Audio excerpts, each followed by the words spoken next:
بشیر کیا کرے مفتی صاحب، بیوی ناراض ہے کیا کروں، کہہ رہی ہے کہ گھمانے لے جاؤ لیکن ماں باپ بھیجتے نہیں، اب سب ہی آپ ہی بتائیے میں کیا کروں، 3 دن ہو گئے ہیں ناراض ہے، پوری رات ناراض ہو کر سوتی ہے، میں سمجھا سمجھا کر کے تھک گیا ہوں۔ دیکھیے اس کے ماں باپ نے شادی کی ہے تو آپ کے ساتھ کی ہے، آپ کے ماں باپ کے ساتھ نہیں کی ہے، یہ بات اچھے سے رکھ لیجئے۔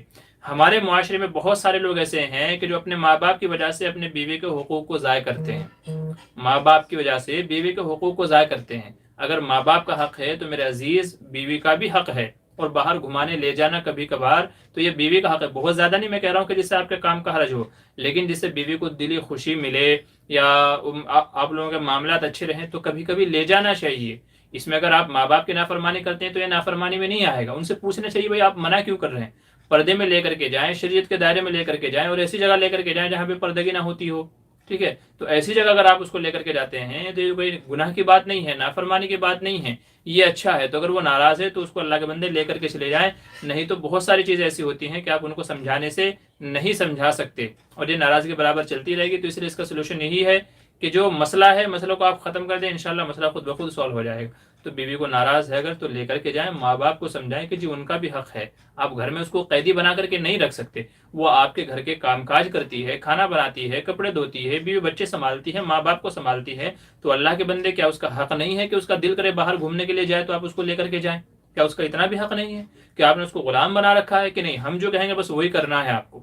تو اللہ کے بندو، نبی کریم صلی اللہ علیہ وسلم نے دنیا سے جاتے ہوئے بھی یہ فرمایا تھا، اللہ اللہ فی النساء، کہ عورتوں کے بارے میں اللہ سے ڈرتے رہنا، عورتوں کے بارے میں اللہ سے ڈرتے رہنا، ان کے ساتھ حسن سلوک کرنا۔ تم نے ایک لفظ کہ ہاں مجھے نکاح قبول ہے، اس کے ذریعے سے اس کو اپنے نکاح میں لایا ہے اور حلال کیا ہے، تو اس لیے ان کا خیال کرنا۔ جاتے جاتے بھی حضور کے یہ الفاظ تھے اس دنیا سے جاتے ہوئے۔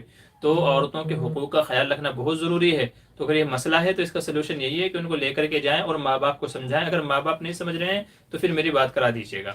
تو سمجھ رہے ہیں، تو اس کا حل یہ ہے، سمجھانے سے یہ چیزیں نہیں سمجھ میں آئیں گی۔ کچھ چیزیں ہوتے ہیں میرے عزیز کہ وہ پریکٹیکل کر کے آپ کو دکھانی ہوتی ہے، بتانی ہوتی ہے۔ عورت بھی انسان ہے، اس کا بھی دل کرتا ہے، وہ دوسروں کو دیکھتی ہے، اس کا بھی باہر جانے کو جی کرتا ہے، بہت ساری خواہشیں ہیں۔ اب اگر آپ اس کے خواہشوں کو دل ہی دل میں مار دو گے، یاد رکھے ایک وقت ایسا آئے گا کہ وہ بے جان پتھر اور مورتی بن جائے گی، وہ بے جان بن جائے گی، نہ اس کے اندر خواہشیں ہوں گی، اور پھر رشتے ہنسی خوشی نہیں نبھیں گے، پھر رشتے گھسیٹے جائیں گے، پھر رشتے گھسیٹے جائیں گے۔ تو اس لیے رشتوں کو گھسیٹنا نہیں، اچھے سے گزارنا ہے۔ پھر وہ کام کاج کرے گی مگر خوش دلی سے نہیں بلکہ مردہ دلی سے، کیونکہ آپ تو سارا کام لے رہے ہیں اس سے لیکن اس کا کام کر نہیں رہے ہو آپ۔ تو آپ بات سمجھنے کی کوشش کریں، اس مسئلے کا حل یہ ہے۔ تو بہت ساری جگہ ہوتی ہیں کہ اگر وہاں ماں باپ کی نافرمانی کرنی پڑے جبکہ وہ غلط بھی نہیں ہیں تو وہاں کر لیا کیجئے بھائی، آپ کو زندگی بچانی ہے۔ دوسری بات یہ، آپ اگر یہ بات کل کو کہیں اور دو لوگوں کے سامنے اگر یہ بات رکھتے ہیں تو وہ یہی کہیں گے کہ یار بچی کی شادی آپ سے کی تھی، آپ کے ماں باپ سے نہیں کی تھی ہم نے، تو اس کی پوری جو ہے رسپانسبلٹی اور پوری ذمہ داری آپ کی ہے، اس کی ضرورتوں کو پورا کرنا بھی آپ کی ذمہ داری ہے، ماں باپ کی نہیں ہے۔ ہم نے ان کو دیکھ کے تھوڑا ہی دیا تھا، آپ کو دیکھ کے دیا تھا، آپ کے ساتھ میں نکاح کیا ہے، تو اس کے خواہشوں کا خیال آپ نہیں رکھیں گے تو کون رکھے گا؟ یہ اپنی ضرورتیں آپ سے نہیں کہیں گے تو کس سے کہے گی؟ تو اس لیے اس مسئلے کا حل یہ ہے، بات کو سمجھیے اور اس طریقے سے عمل کیجیے جیسے میں نے سمجھایا ہے۔ امید ہے انشاءاللہ آپ کا مسئلہ حل ہو جائے گا، نہیں تو پھر آگے چل کر کے بڑی دشواریاں ہو سکتی ہیں، گھروں میں لڑائی جھگڑے بھی پیدا ہو سکتے ہیں اور زندگی میں مزہ نہیں آئے گا۔ تو چیزوں کو سمجھیے، مینج کر کے لے کے چلیے۔ شادی کرنا آسان ہے لیکن آخر تک نبھا کر کے لے کر کے چلنا یہ بڑا مشکل ہے، قدم قدم پہ بہت سارے فیصلے لینے پڑتے ہیں، اور جو صحیح فیصلہ لے لے موقع اور وقت کے حساب سے اسی کی زندگی کامیاب ہوتی ہے۔ امید ہے بات آپ سمجھ میں آ گئی ہوگی آپ کو۔